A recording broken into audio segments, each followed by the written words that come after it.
El INE prohíbe elaborar y distribuir acordeones para las elecciones judiciales del 1 de junio, pero uno puede llevar el propio a la casilla.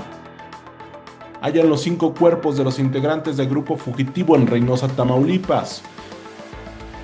Detienen y liberan una hora después a la candidata de Morena en Santiago Papasquiaro, en Durango. Hoy una mesa de análisis con Adriana Pineda La Mala y el abogado Luis Eliud Tapia. Buenas noches, México. Comenzamos.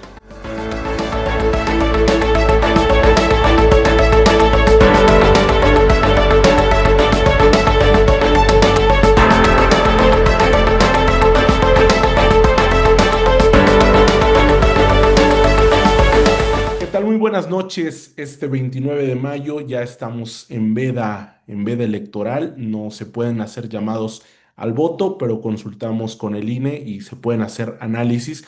Y es lo que vamos a hacer esta noche. Le agradezco a nuestros dos invitados. Quédese. El noticiero lo quitamos para escuchar este análisis rumbo a la primera elección de jueces, magistrados y ministros en México. Pues esta noche vamos a analizar la próxima elección sin llamados al voto ni llamados a no votar. Le agradezco a la analista Adriana Pineda La Mala. ¿Cómo estás, Adriana? Ay, buenas noches a ti y a tu audiencia. Gracias, Gustavo, por tenerme en esta mesa otra vez. Voy ahora con Luis Eliud Tapia, abogado. ¿Cómo estás, Luis Eliud? Hola Gustavo, bien, gracias por invitarme. Un gusto estar acá con Adriana para conversar sobre las elecciones judiciales. Oigan, pues primero los dejo correr a ustedes solos. ¿Qué están pensando en este momento, a unas horas de la próxima elección? No sé, yo en mi caso estoy en decidiendo si ir o no ir, aunque ya había dicho que sí iba a ir por un tema de ecología, porque son 600 millones de boletas que me parece una barbaridad que se va a echar a perder, ¿verdad? Pero bueno, independientemente de eso, ¿qué están pensando en estos momentos antes de la elección, Adriana? Yo no por ecología, la verdad es que yo no voy a ir a votar por democracia. Sé que no podemos llamar al no voto y yo tampoco tengo esa intención, pero justamente dentro de mis reflexiones, obviamente de un lado está la reforma judicial per se, ¿no? Cómo surge esta reforma, que no olvidemos que se da bajo la coacción de un voto de los Yunes, ¿no? Ahí para quién sabe qué negociaron, pero pues no se da con una mayoría de verdad que haya sido votada por el pueblo, sino que al contrario, ¿no? Se da gracias a una traición a quienes votaron por la oposición. También son cambios estructurales en la Suprema Corte que pues también no estoy muy de acuerdo. Sí se necesitaba una reforma judicial, pero no esa reforma judicial. Entonces, para empezar, pues la reforma en sí misma me parece terrorífica, sobre todo también por la división de poderes. ¿No? Y creo que eso ya lo hemos discutido muchísimo en Twitter y creo que abogados como Eliud han sido como también muy partícipes en el debate y yo concuerdo con todo lo que dicen. Pero por el otro lado yo me puse a pensar en las elecciones que siguen, en las elecciones del 2027. Y desde que inició este proceso electoral, como lo dices, con estas boletas, que son muchísimas, con un presupuesto bajo, ¿no? Que no está pues literalmente a la altura de una elección como esta, eh, creo que se me hace incoherente votar en un proceso que dice ser democrático solo porque entendemos que democracia es ir a votar, ¿no? Creo que es una elección que no tiene las reglas del juego parejas. A mí en algún momento me tocó hacer como pues estrategia para unos candidatos y sí es una burla, ¿no? Pensar en cuánto se están gastando los ministros de la Suprema Corte y cuánto dinero tienen los jueces distritales, ¿no? O los que están queriendo literalmente competir para que no les quiten su trabajo, ¿no? Es diametralmente diferente las situaciones. También sabemos que no hay un financiamiento que se les dé como puede pasar con los candidatos de todos los partidos, ¿no? Entonces, para empezar, pues para los candidatos no creo que haya un piso parejo. Y por el otro lado, es que un proceso que se da con una tómbola, que la Cámara de Senadores está literalmente todo el tiempo atropellando lo que ellos mismos votaron, ¿no? Con la eliminación de un comité de evaluación como el judicial, literalmente eliminando sellos que se tienen para las boletas como ya teníamos con rigor democrático, creo que estaríamos legitimando que un proceso electoral se pueda hacer con menos dinero con estas reglas del juego, con menos casillas, con menos protección. Y creo que esa va a ser una de las cosas que va a llamar al oficialismo. Va a decir, bueno, ven cómo si se puede hacer una elección con menos dinero, sin menos controles. Y creo que esto va a legitimar mucho de lo que podamos ver en 2027. También lo han dicho, ¿no? Si esto sale mal, ¿no? A quien se van a cargar es el INE. Y empecemos con el origen de todo, ¿no? Hasta de la marea rosa, ¿no? Fue la reforma electoral que no pasó. Entonces yo creo que esto se puede reavivar a raíz de que estas elecciones no funcionen. Entonces yo no me gustaría ser parte de todo esto que te pongo sobre la mesa. Gracias, Adriana. Luis Eliud, tomando lo que dice la mala en estos momentos, que bueno, hace varias críticas a la reforma y asumiendo esta postura de muchas personas, ¿por qué si ya la reforma ya está aquí? ¿Por qué si ya la elección está aquí? Las boletas ya se entregaron. ¿Por qué permanece en muchos esta postura de no salir a votar? O sea, me parece que es una muestra de rechazo, ¿no? Hay un grupo de personas que rechazan de manera profunda lo que sucedió y, y creo que es válido, ¿no? Creo que es válido sentirse no representado, no representada en la decisión que se va a tomar. Para mí, la verdad, el 1 de junio representa otro momento que refleja pérdida de oportunidad. Yo así lo sentí el 15 de septiembre cuando se aprobó la reforma, bueno, cuando se publicó en el diario oficial, días antes se aprobó, porque me parece que la mejora del sistema de justicia se debate en otro lado. O sea, esto es una disputa política por el control del poder judicial. Eh, y, eh, y el poder político a eso está jugando. Lo que hemos visto, los acordeones, las reglas tan poco claras, en realidad lo que buscan es una captura del poder judicial y es perverso porque se utiliza un concepto noble como la democracia, como la participación política, y envían este mensaje de que está renunciando el poder político. La presidenta repite de manera constante, yo podía nombrar a todos. ¿No? Eso no es cierto. Para empezar, el proceso defectuoso de nombramiento de la propia Suprema Corte tenía controles políticos, defectuoso que tenía que cambiar, pero no era así, no era como que no eran los procesos de esa manera. Había acuerdos políticos, había buenos y malas ministras, como sabemos, pero no nombraba al resto. No había una carrera judicial que también tenía que ser modificada, pero estaba enviando el mensaje de como casi que teníamos todo el poder y miren, ahora estamos renunciando. Y lo que estamos viendo con el voto corporativo y estos acordeones de última hora es un fiel reflejo de que no hay renuncia. Y creo que también, digamos, entiendo a quienes deciden no votar por ver todas las irregularidades. Ahora, hace ratito salió un artículo en el que participé escribiendo con dos colaboradoras de Juicio Justo, Lawrence Pantin y Alejandra Quesada, y nos pusimos a revisar las 120 boletas. Nos organizamos y las revisamos todas. Y hicimos como un análisis, le ¿Cómo pusimos que las diseño de boletas, 120 boletas? No, no entiendo. eh, o sea, las 120 boletas, perdón, para magistraturas y juzgados de distrito, que en esos casos son distintas, son 60 distritos judiciales que hizo el INE, y entonces son una para magistraturas y otra para juzgados de distrito, solamente esas que son distintas. No revisamos las demás, porque todas las de la Corte son iguales, las del el Tribunal Electoral, la Sala Superior son iguales y las del Tribunal de Disciplina Judicial son iguales para todo el país. Pero las otras, tanto para juzgados de distrito como para colegiados, son distintas, dependiendo del distrito que te toca votar. En Ciudad de México son 11, por ejemplo, 11 Ok. distritos judiciales distintos, ¿no? Entonces, revisamos una a una y encontramos una cantidad de errores, encontramos candidaturas únicas, ¿no? Hay 43 al menos casos donde ya la persona tiene ganada su puesto con un voto. O sea, yo decía, eso sería un escándalo en cualquier otro tipo de elección, ¿no? Que tuviéramos una alcaldía y dijeran, esta persona ya ganó, ¿para qué hace campaña? ¿No? Entonces, ahí en esa parte lo entiendo, pero también, la verdad, por momentos siento desesperanza, porque yo todo el tiempo tengo reuniones y hablo con abogados que litigan, con víctimas, O sea, me dicen, ¿de qué manera esto hace que haya infraestructura? Que este juzgado tenga más posibilidad de de resolver más rápido mi caso.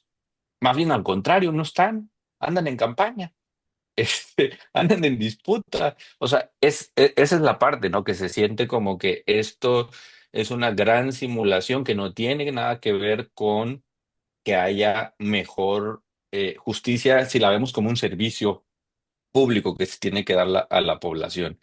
Me parece que este modelo no funciona y bueno, sí, probablemente haya que revisar cómo puede mejorarse, pero ojalá se cambie en algún momento, ¿no? El derecho comparado nos ha dicho que la cosa no sale bien. Bolivia ya lleva tres y cada intento ha salido peor.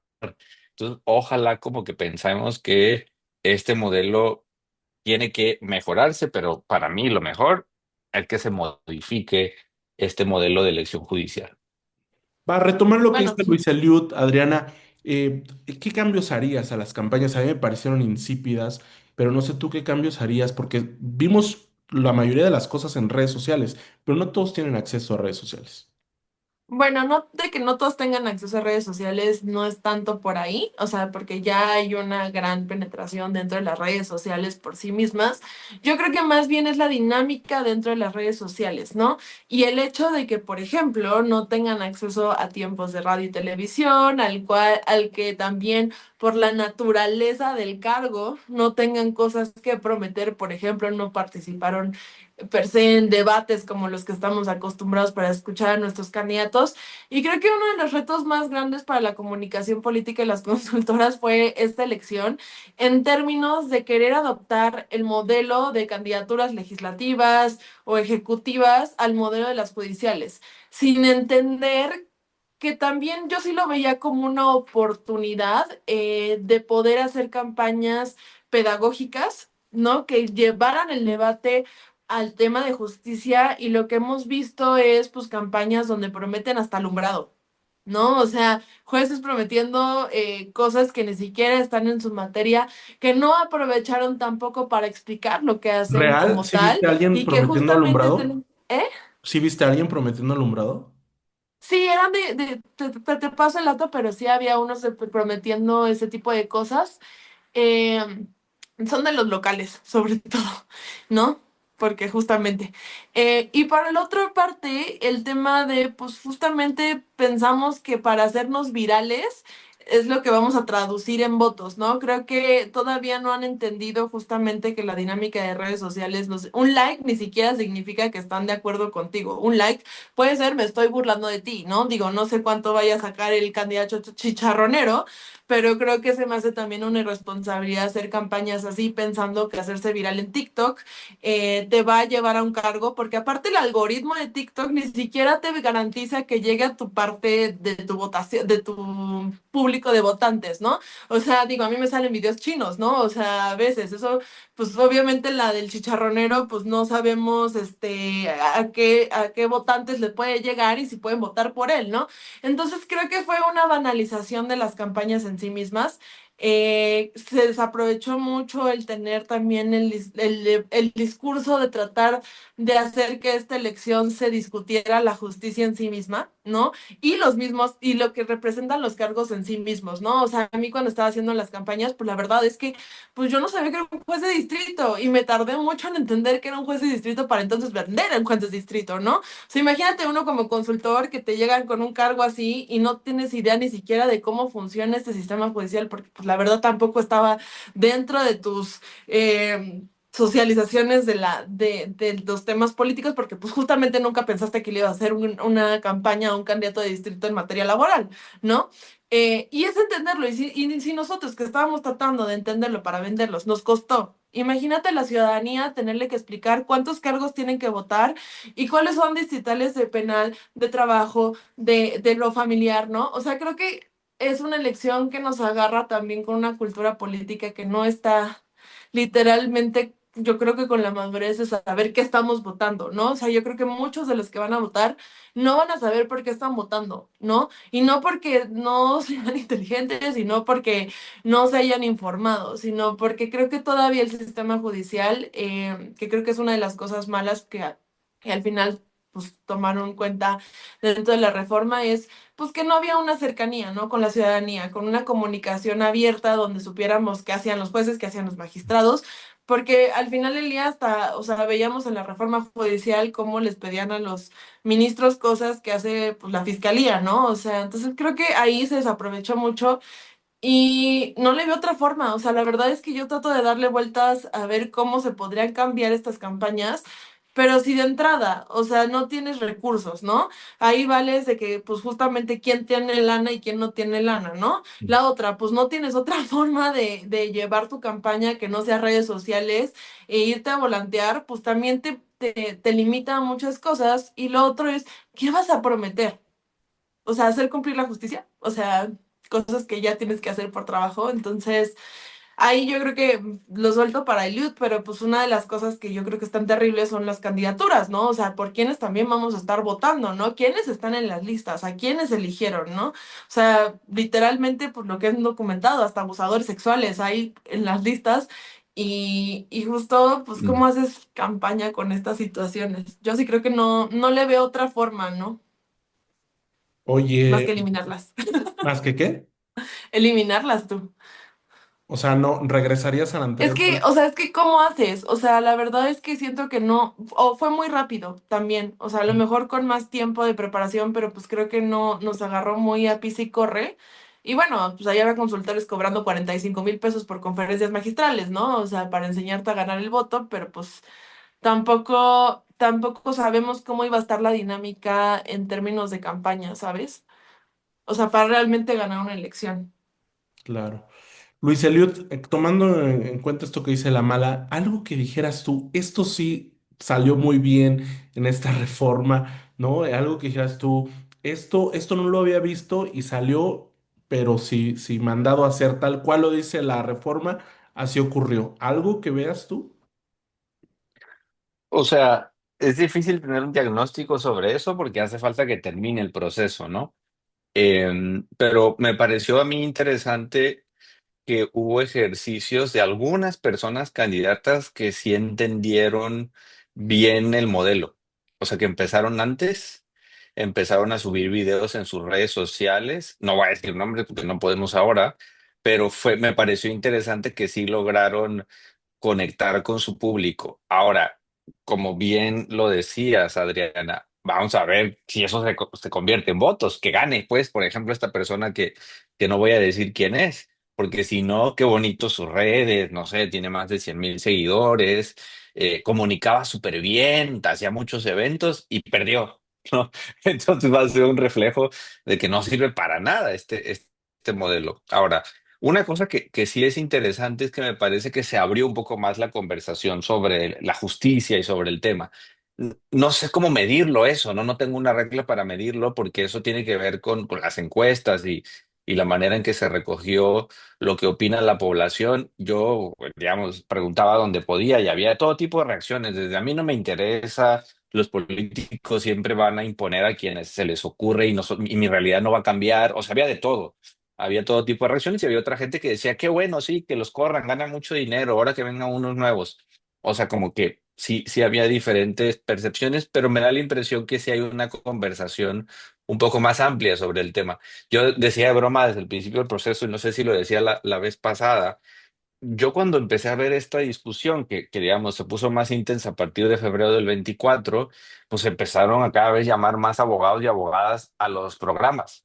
Y dije, o sea, la gente se va a cansar porque hablamos aburrido, no sabemos comunicar y nos van a mandar otra vez de donde veníamos, a los juzgados, a las escuelas de derecho, y no, ahí seguimos afuera. O sea, hace un rato y todavía no nos encierran.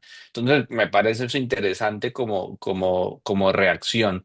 Ahora, insisto, no sabemos qué va a pasar con esto, porque no ha terminado el proceso. Tenemos que ver qué pasa con las impugnaciones, cómo se reparten los puestos. Pero yo pienso rápido dos cosas. Uno, que si este va a ser el modelo que se va a quedar, necesita un montón de cambios.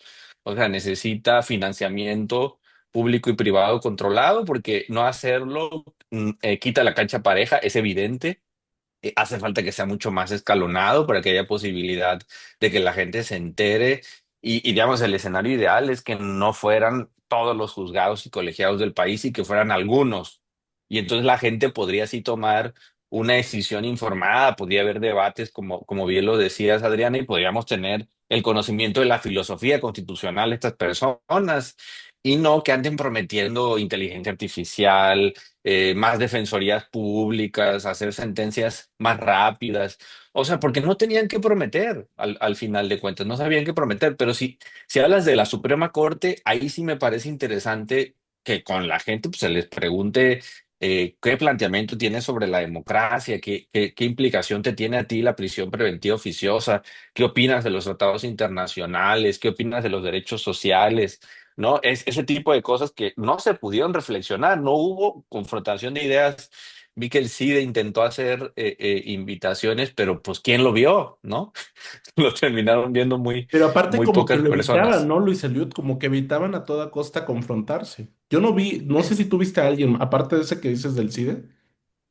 Por las reglas del INE, ¿no? Porque las reglas del INE era que tenían que estar al menos la mitad de las candidaturas. Entonces el CIDE, yo estaba hablando con una profesora y fue súper difícil encontrar, pues, alcanzar esos requisitos para poder hacerlo, porque si no, digamos, si no había esa equidad, supuestamente, tenía que ser así. Ahora, el INE le dieron poco tiempo, poco dinero, nada de reglas. Fue inventando sobre la marcha. Luego el Tribunal Electoral decidía algo y ya no se puede hacer nada porque ya hay boletas impresas. Entonces era como, vamos viendo cómo nos sale el proceso y la verdad es que terminó siendo un experimento, o está siendo un experimento horroroso. Yo así lo veo en este momento y sí, su diagnóstico tendrá que venir más pronto que tarde para tomar decisiones, pero sí, sí, si pudiera pedir una carta a los reyes, creo que sí habría que quitar este procedimiento y si no, modificarlo en mucho. Lo último que digo, tiene que haber procesos técnicos, filtros únicos y esto va a ser, porque no puede ser que cada quien va valorando como se le ocurre. Los comités de evaluación hicieron lo que quisieron y yo creo que eso tiene que ser modificado también. Sí, el hecho de que los comités de evaluación ni siquiera tuvieran las reglas parejas cada comité, ¿no? O sea, que cada uno decidiera, pues es que yo quiero un ensayo de 5 cuartillas y yo quiero que me postes tus calificaciones, creo que también es, pues, una farsa porque ni siquiera la competición de las candidaturas están en piso parejo, ¿no? Estás dependiendo de los criterios que se quieren inventar cada uno de los comités y luego vemos que comités, la cantidad de perfiles que tenían que revisar no daba ni siquiera para que tuvieran 5 minutos por perfil, ¿no? Y se nota porque incluso hay perfiles que googleas luego, luego y sale abusador sexual, abogado de narcotráfico, de la luz del mundo, que dices, oye, pues o sea, no checaste ni siquiera la primera página de Google al meter el nombre, ¿no? Y tampoco nos queda claro cuáles fueron esas, características que ellos tomaron en cuenta para decir que pues tenían la honorabilidad, ¿no? De estar siendo candidatos. Y creo que desde entonces ya hay un problema, ¿no? Que es bastante grave, yo insisto, porque también una de las cosas por las que no quiero ir a votar es porque, pues, ¿cómo voy a ir a votar gente que está entre personas que no deberían ni siquiera de estar ahí, ¿no? O sea, a mí me genera un tema particular eso, porque digo, pues no es que yo esté compitiendo, o sea, ¿por qué tendría que darle un voto a alguien más para que esta persona no llegue? Cuando en realidad no debería de haber llegado ni siquiera a las listas, ¿no? O sea, una de las falacias que dicen, ¿no? Morena, ¿no? Es que ustedes están llamando al no voto y entonces deberían de ir a votar para que ganen sus candidatos. Y yo digo, más allá de tus candidatos, es para que no ganen agresores sexuales, es para que no ganen Mm. personas ligadas a la luz del mundo y la pederastía, ¿no? Es para que no ganen personas que están coludidas en el narcotráfico. O sea, de verdad vamos a ir a votar para entonces hacer que no ganen esas personas. O sea, me hace como ridículo literalmente el fundamento de lo que se está queriendo hacer en esta elección, si realmente lo que quieren es decir, bueno, es que sí están horribles estos perfiles, pero entonces ve tú a votar para que entonces no ganen, ¿no? O sea, creo que eso no es la democracia, ¿no? Y la democracia también entenderla más allá del proceso electoral en sí mismo. Bueno, pues cerremos con un mensaje final. Yo nada más les pongo algo sobre la mesa. Veían en una pancarta sobre Paseo de la Reforma que invitaba a votar y que decía, este 1 de junio mándalos a LV. que ya saben lo que significa. ¿Quién se va? ¿Quién se va a ese lugar este 1 de junio? Estamos ante el fin de un sistema de justicia que conocíamos, yo creo que desde que nacimos, básicamente. ¿Quién se va a ese lugar? Luis Luis Adrián. Yo digo que se va a la división de poderes. O sea, yo creo que se van los contrapesos realmente, más allá de las personas que entren y salgan y la movilidad que puede haber de perfiles. Creo que sí lo que estamos vulnerando en este momento es, estamos mandando a ALB, literalmente los contrapesos, literalmente los avances democráticos que había tenido este país y que tanto tiempo les costó consolidar. Y pues literalmente, así como lo dijo el expresidente, estamos mandando a la chingada a las instituciones y creo que no estamos entendiendo la dimensión de lo que eso significa, ¿no? No es solamente una elección donde se van a pues, rotar los nuevos personajes que van a encabezar la carrera judicial, sino creo que sí es una vulneración al sistema democrático que teníamos con contrapesos. E insisto, y qué bueno que lo mencionó Eliud, Bolivia ha tenido 3 procesos y el último literalmente lo obligaron a tenerlo. O sea, o sea, literalmente lo estuvieron retrasando 2011, 2017 y el último literalmente se debió haber realizado el año pasado y la ONU y todos literalmente los observatorios electorales estuvieron presionando porque ya no se querían realizar elecciones. Si ese es el único caso que tenemos lo más parecido a nosotros y estamos viendo que falla y que al final del día también estamos viendo que los resultados son el incremento también de corrupción en la justicia, no sé por qué creeremos que esto va a dar para bien. Luis Eliud, ¿no anticipas alguna mejora en nuestras vidas? No, no, desafortunadamente no. O sea, yo creo que el camino que estamos tomando es el incorrecto. O sea, como que si uno quiere caminar en el sentido de mejorar el sistema de justicia, simplemente lo que hicimos fue regresarnos. Yo creo que había menos independencia judicial de la que el Poder Judicial quiere reconocer, pero digamos la solución que Morena presenta con este modelo es más de lo mismo y más profundo, ¿no? Y lo que me fastidia, por ejemplo, es cuando invitan a la gente a decir, involúcrate, participa, porque si no, estás dejando pasar esta oportunidad, es que desprovee de contexto lo que va a pasar. O sea, como si no le hubieran metido las manos a los comités de evaluación, como si no hubieran forzado a Yunes a votar a favor de la reforma judicial, como si López Obrador y ahora Claudia Sheinbaum no hubiera criminalizado a todos los jueces que liberaban personas sin importar si era legal o no esa liberación, como si no hubieran atacado una y otra vez las decisiones de la Corte. Entonces ahora, digamos, nos quieren poner en un momento, sí, sí, sin contexto, y eso me parece muy, muy peligroso, ¿no? Como mensaje. Creo que vamos a ver si jueces y juezas mucho más asociadas al régimen y con esta idea, yo he visto muchas entrevistas y muchos programas oficialistas, más de los que debería por salud mental, y se dice como, es que ahora vamos a jalar todos parejo. Esto es una nueva visión de la división de poderes. Y ya no va a haber un poder judicial que va a estar bloqueando el proyecto político. Y eso es la democracia. Y en realidad lo vi con candidaturas, o sea, lo vi con personas que trabajaban en la judicatura y que se volvieron obsequiosas al régimen buscando su apoyo y se convirtieron en otras personas. Entonces eso es un augurio de lo que viene en este nuevo Poder Judicial y quienes trabajamos en temas de justicia con eso vamos a tener que lidiar, pero, o sea, que cuenten con que yo voy a seguir molestando, o sea, no es como que nos vamos a quedar simplemente callados y con que, todo es súper bien, ¿no? Y no vamos a hacer nada, sino vamos a seguir vigilando, denunciando y esperando, pues sí, que haya un mejor sistema de justicia, sabiendo que está muy cuesta arriba, sabiendo que este no es el modelo, pero para mí es documentar, documentar, denunciar, exhibir y seguir trabajando, no, no queda de otra.